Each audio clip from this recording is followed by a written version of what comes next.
Ladies and gentlemen, up next for the Paint for Others, a kit that has a very hard name to pronounce.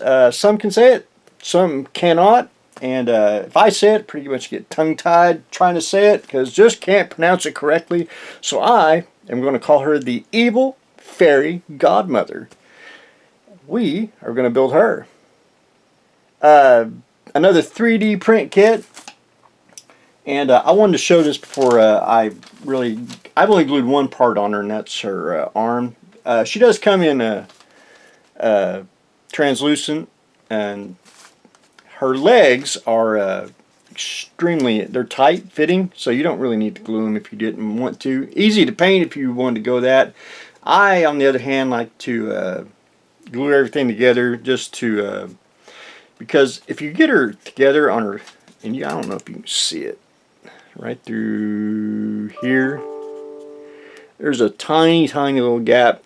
That's why I like to get everything glued together, primered, and then if there's any gaps or anything, go in with epoxy scope or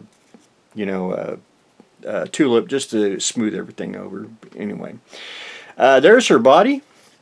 She does have a few where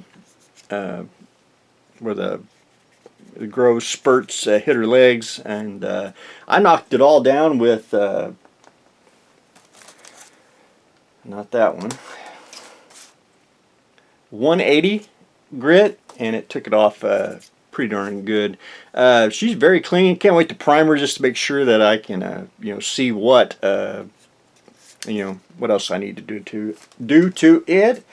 Her head, again, cartoonish, where she got a big head. You probably can't see a lot of the, any of the detail on it, which she does have the lines, just like in the picture. So she's going to be different.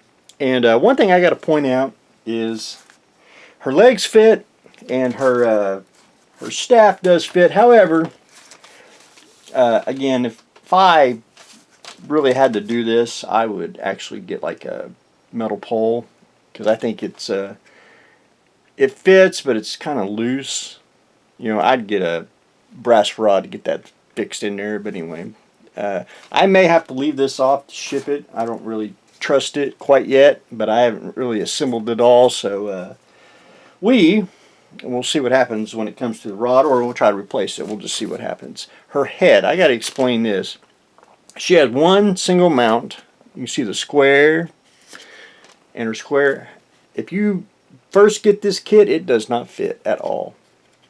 I had to sand this down a lot, and I'm on my basically third or fourth pass here, and I got it to fit.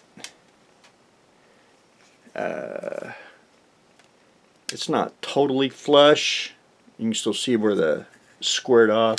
I need to sand just a little bit more to get it, hopefully get it in there. I don't want to force it or break it, but I did get that pretty much sanded. And I wanted to show that. That's about the only really flaw I see with the kit, is the neck part don't fit, and basically the her little staff here. But anyway, I think it's loose.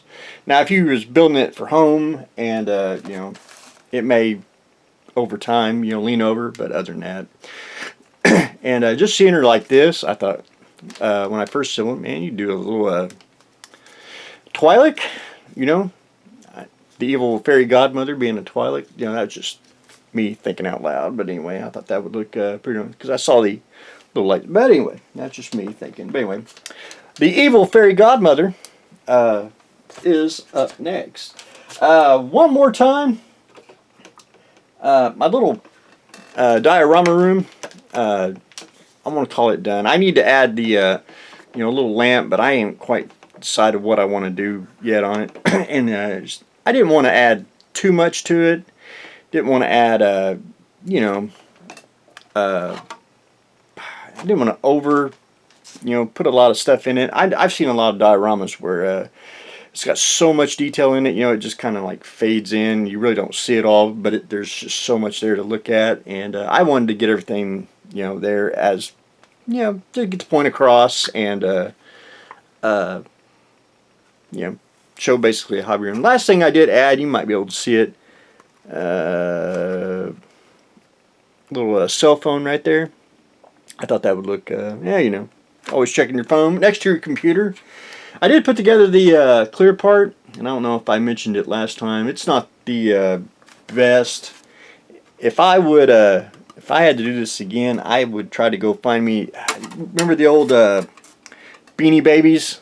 They used to put them in glass cases like that. I'd actually get one of those and cut them down.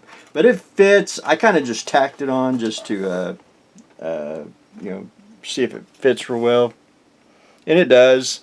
Again, I would, I'd get a case and see if it's big enough. Is what I would do. That way you wouldn't have to cut it and it'd be seamless, and it wouldn't be the back too wouldn't be open, which I know why they do it that way. You know, cut costs and all that. But anyway, not too bad. Do I thank Dan for the cat?